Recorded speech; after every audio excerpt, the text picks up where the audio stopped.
Now, we have seen time and time again in these documentaries how as soon as a rapper gets to a certain level of fame, he becomes a target for the ops. And in this case, Fatso was on IG Live provoking his ops, saying that if they would try to take his chain, he would drop their ass. Well, the ops in the comments would accept the challenge by saying drop the low. ABK, goofy, keep talking. I mean, this bitch might look good on you, but it ain't never. It's crazy.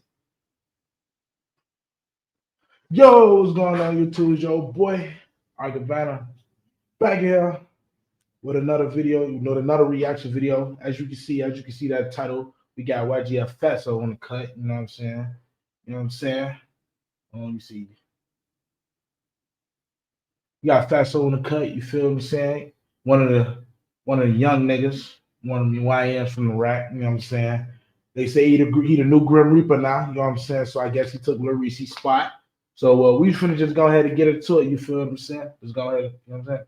Yfg Fasto is without question the youngest in charge, taking the hip-hop scene by storm and terrorizing his ops at every chance he gets. Not only is Fatso an EBK Black disciple, but he has mob ties with Lil Durk and the infamous OTF conglomerate. At only 17 years old, Fatso has accomplished more than most have in a lifetime. And I'll warn you, his success has not been a victimless rise to fame, but more like a lifelong war that has been going on in the streets of Chicago for decades now, with Fatso using his music as an instrument for success as well as to rain havoc on his enemies. I'm never no bitch, so motherfuckers talk crazy. They want to pull out guns, we gonna pull out guns. I'm gonna drop your little ass. You're not even gonna get the chance to touch this bitch.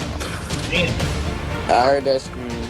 I can smoke around her as long as it's not in no cold space where she can't breathe. They like, damn, is you really up? Hey, say fuck Lil Hell! Fuck Lil Hell! Yeah! Take the side! Yeah.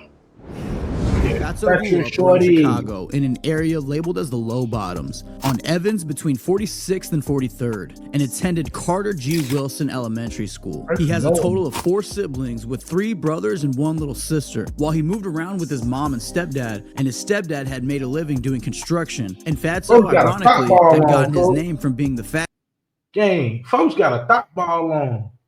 I remember them bitches first came out when the Aon Toyo and the little ass started dancing. Where they started having motherfuckers wearing that shit on their pants and wearing face masks and shit.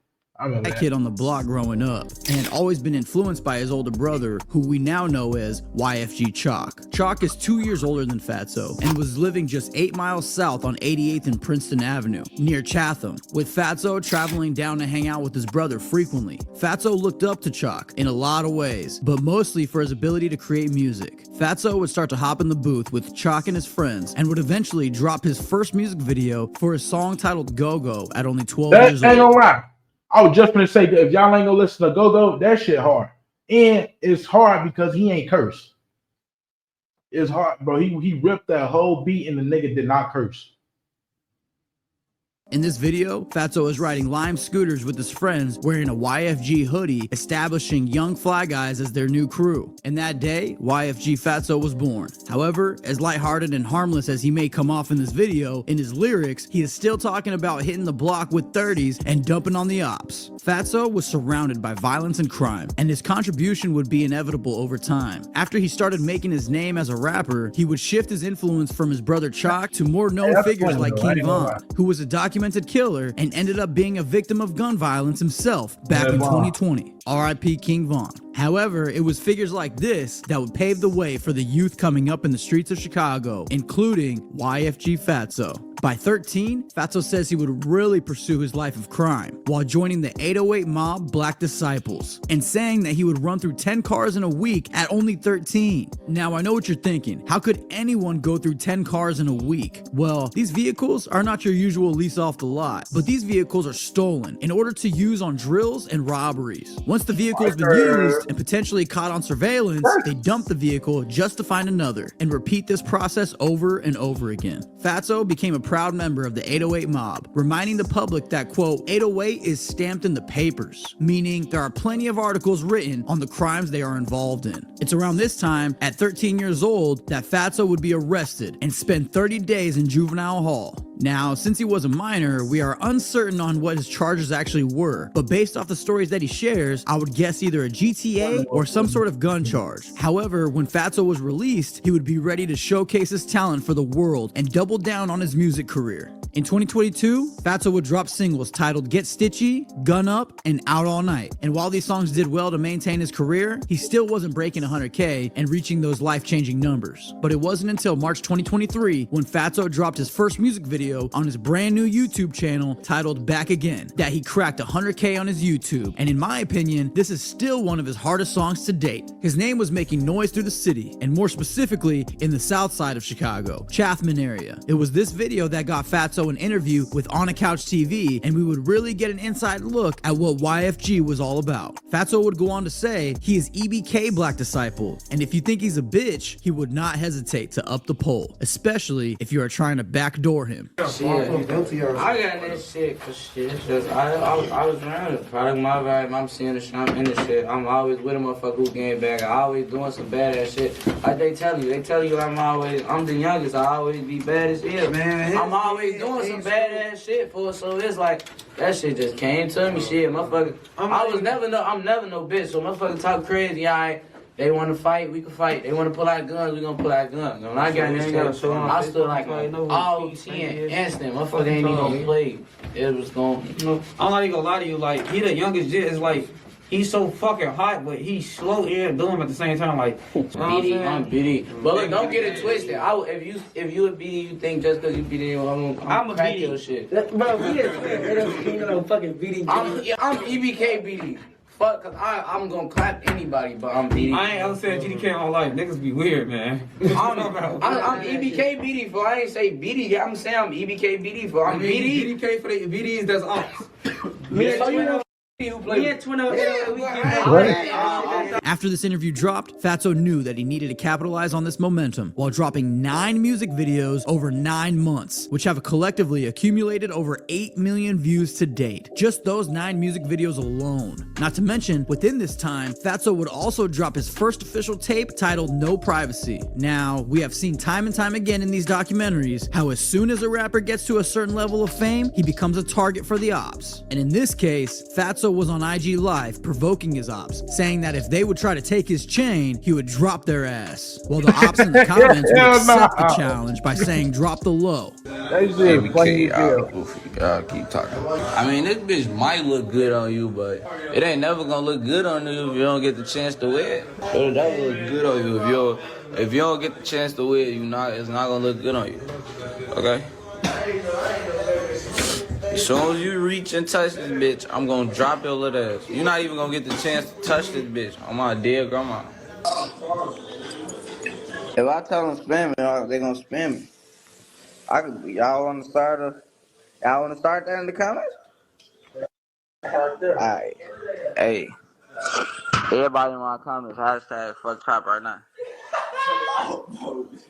Chill out, bro. Now, clearly, Fatso is not to be tested. However, I don't think that 800 TJ agreed because he would also get into a beef with Fatso. But this time, Fatso would be seen on IG Live actually driving down to 800 TJ's block, flashing switches and a Draco. Then, the very next day, 800 TJ would post to his story photos of him on the corner of 88th and Princeton Avenue with the caption YFGK, which stands for YFG Killer, and seems to romanticize the idea of gaining. They posted buttons. That's all they gonna help. That motherfucking cell closed. A new fatal enemy. Thankfully, nothing would come from this incident because soon Fatso's life was about to change forever.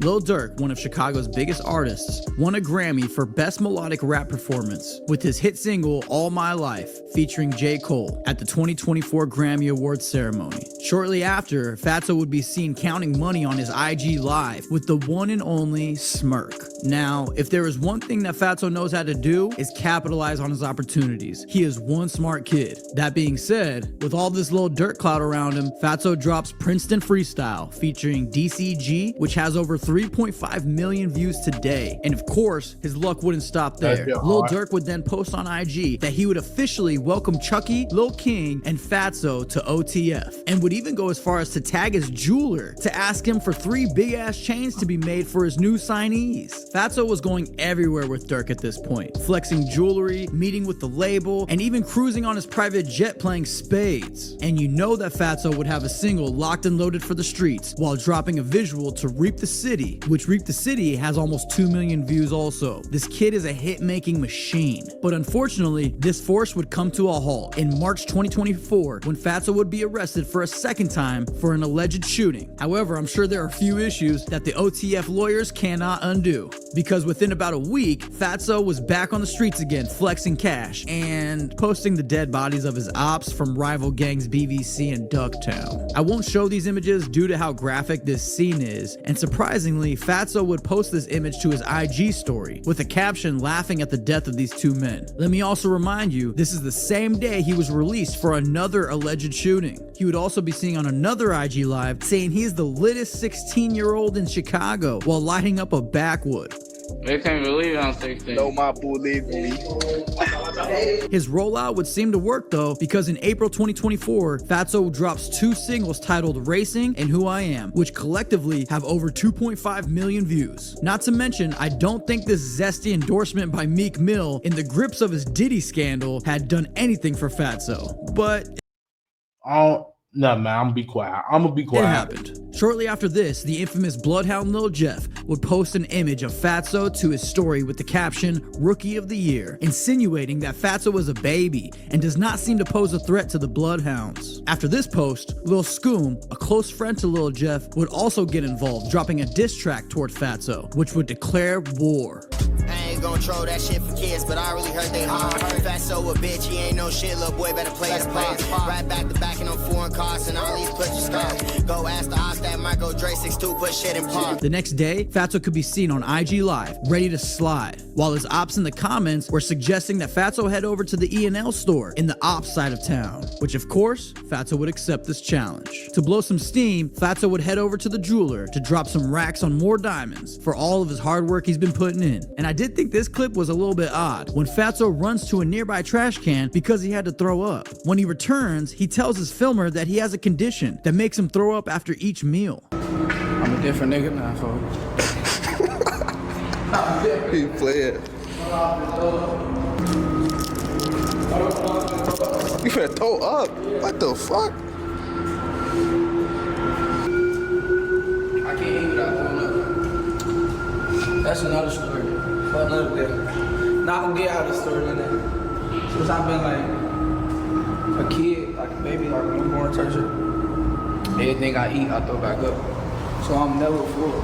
Now, I'm not an expert and not sure what this is called, but maybe you guys can help me figure this out in the comments. However, the next day, Fatso would post a caption reading, Tonight we sniff. And that can only mean one thing. But for real, bro would prove us right when he was on IG. Hold on, I got this new soundboard. I'm trying to, you know what I'm saying? I'm trying to try it out. You feel me? Hold on. He said something like that, I guess, you know? At 8 a.m. the following morning, ready to walk down on an op after breakfast. I'm Reaper. I'm Big Reap. I am Reap. D Reap. Die Reap. You hear me? THY. Diarrhea. Oh, so them great. I am Big Reap. The Reap. Diarrhea. I heard that scream. Tire marks. Tire streaks. Clearing the streaks. They about to turn down right block. Don't turn down this one way. There's one way in, one way out. The way in through the front. The way out is heavy. Yeah. On his knocking. Hey, get out there. Take it like that. Damn, folks. You see him? What? All the way down there. 12. Tweaking. The Jakes be on that. They play that car. One thing to say, Probably there you go right there. We good. 2 weeks after this incident, Fatso's op, Bloodhound Lil Jeff, would be gunned down in cold blood on June 8th, 2024. R.I.P. Lil Jeff. It didn't take long for Fatso to then post subliminal messages to his IG story reading, "Speaking on me in vain, I won't respond. They dead though, all of them. Y'all be worried about the wrong shit. I still don't respond to dudes." It's unclear who this is directed towards. However, the timing is a bit coincidental. Fatso would continue to drop more hits with titles Leavin' and Ride With Me, collectively garnering over 3.5 million views, which at this point, 1 million views is a standard for YFG Fatso, which would serve him well given that on Father's Day, Fatso would become a father himself after his daughter would be born on June 16th, 2024. I'm a new father on Father's Day. I just see my face, but y'all can't see. How about that?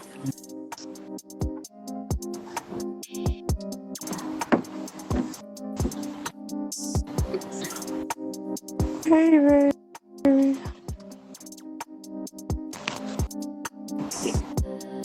Wait a minute. 16 and he a daddy? I can't see my daughter's face. Where you going, baby? You're pretty, baby. Now, a 16-year-old having a child is one thing. However, it turns out that his baby mama Lachey, well, she ended up being 22 years old. Fatso has been asked about this topic, and he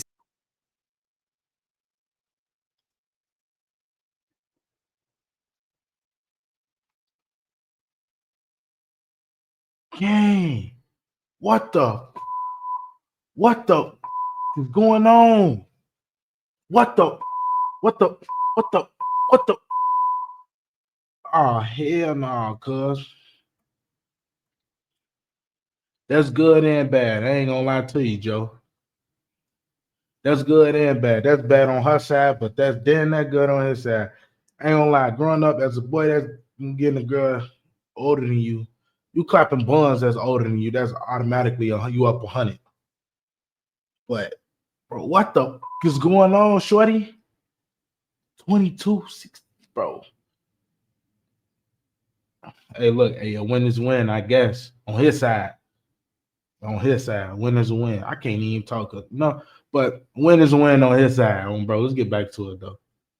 He says that he's not a victim in this situation. In fact, far from it. So I guess we'll just have to take his word on this one. But all jokes aside, days later, Fatso would post this alarming message saying, "Unaliving myself after I get super rich." I have no idea what he could possibly mean by this. Hopefully he means figuratively, of course. But maybe you guys can help me understand this in the comments as well. Following Lil Jeff's passing, the beef between Fatso and Lil Scoom would continue to boil, as both sides would continue to drop diss tracks at each other back to back. With this beef cooking up over about 2 weeks, Chicago would get the news that on July 7th, 2024, Lil Scoom would also be gunned down. R.I.P. Lil Scoom. The next day, Fatso would take to his IG to diss Lil Scoom with the caption, "Every last motherfucker," and also posting a picture of the Scream mask and the song Smooth Criminal behind it. Fatso would also go live with his comrades to further mock Lil Scoom's passing, insinuating that Fatso allegedly had something to do with Lil Scoom. He said you gonna play with the game. Hey, cuz, he bogus as hell. Now we gotta listen to Q50 weak ass. They like, damn, is you really up? Hey, shit, I would have been up 10 to them like they ass ain't checked. Oh, shit. All these niggas overdoing, I'm up new, they ass next. I know my last play with the Reaper, shorty the Reaper, they taste so. I know my last here when I get out there. I'm done, I need you to book me back on, be calling somebody real quick. Tell me to come outside.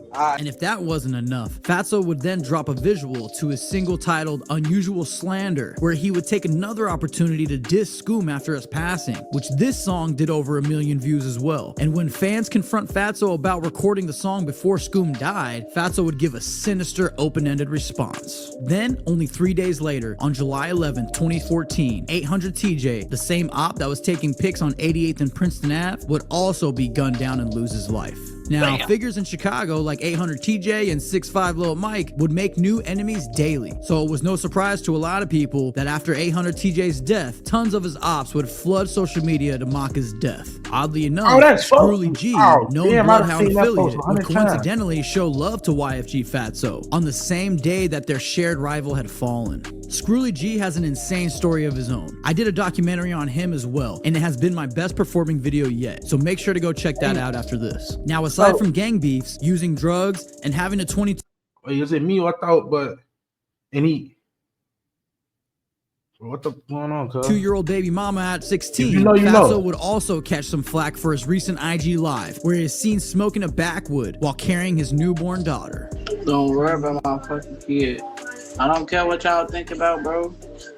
On BD, y'all sound dumb as hell. My daughter richly, y'all all that. If I take her to the hospital right now, I bet they gonna say she healthy. Y'all don't know what y'all talking about. The reason I'm smoking around her is because I just got told I could smoke around her as long as it's not in no closed space where she can't breathe or where there ain't no air. As long as I'm in an open space where the weed can move around and it's not being blown in her face, I'm good. Get off my dick. This my motherfucking daughter, nigga. Now, no judgment on my part, so we can cut Fatso some slack, right? Well, I suppose that is until you see him on IG Live, completely nodding off on what seems to be a perk bender. But all that aside, don't think that it gets in the way of Fatso's work ethic, because in August 2024, Fatso would drop 3 music videos, which have collectively over 4 million views. Not surprising. And also, on his 17th birthday, Fatso drops another tape titled A Reaper Ceremony, which is a work of art to say the least. The fans at this point were noticing that both Fatso's tapes had been released under Santa Ana Sony distribution and Alamo Records, while Lil Durk's label was clearly under Interscope, which is a part of Universal Music Group. Not to mention, remember when Lil Durk had shouted out Fatso and even tagged his jeweler asking him to make chains?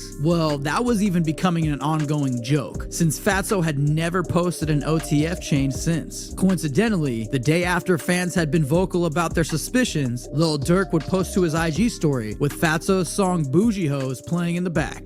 Durk's always had his finger on the pulse of the streets, no matter what, so this doesn't surprise me. Though in August, Fatso was doing nothing but dropping new music and focusing on his career. But come September, he would be back on his bullshit, dissing the ops on IG Live at what looks like to be a music video shoot, where Fatso would have an old man diss the Bloodhounds. Get in there, huh? Get in there, huh? Hey, say fuck Bloodhound!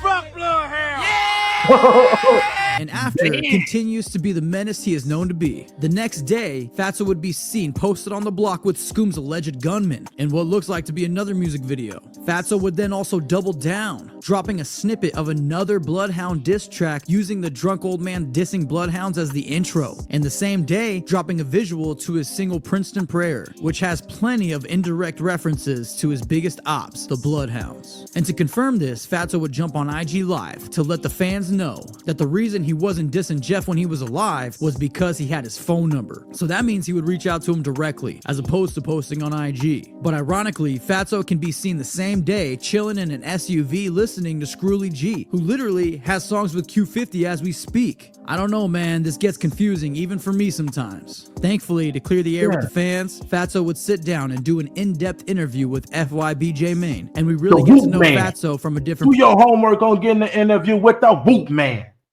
Do we gotta go there? Do we gotta go there? Let's break this shit down. Perspective. They cover topics like the Bloodhound beef, seeing Lil Scoom while he was in jail, and Lil Durk not giving him an OTF chain. This was a solid interview. And shout out to J-Main with the whoops, he's killing it right now. But anyways, Fatso has recently dropped a single titled Young Sinners Having Fun, and I think that describes Fatso perfectly and the life that he's been living. Because I'll tell you this, throughout all the bullshit he's endured, he's still so young and has his entire life ahead of him. Well, man, that concludes this video. You feel me? That concludes this video. You feel what I'm saying? I got the new little soundboard. You feel me? Got a lot of, you feel me? Got a whole lot of look. Gotta add some more on it though. You know what I'm saying? But that concludes this video. I appreciate all the love. You feel what I'm saying? Like I said, these is gonna be rolling out daily. I literally just did one earlier today. I'm in a new shirt. There's a brand from Atlanta. You know what I'm saying? It's called Buzz Out World, something like that. I got it from Lenox Mall. They was in the Lenox Mall or whatever. So just stay little brand, give them a little shout out, whatnot. What else I was trying to say? I don't know. I'm tweeting right now. But I appreciate the love. You feel what I'm saying? We're on the road to 400 subscribers. You feel what I'm saying? I appreciate all the love. You know what I'm saying? We just finna go ahead and just keep dumping content at y'all. You know what I'm saying? Like I said about that green screen, I ain't got it in the background no more right now because I realized that it made the other videos pixelated. And I'm trying to push out the best videos for y'all. You feel what I'm saying? So until I get a 4K camera, then I'll be pushing that green screen back around and backing out. You feel me? But what I'll do say, appreciate y'all, appreciate the love. And stay tuned for the next video because it's gonna be right back on the way.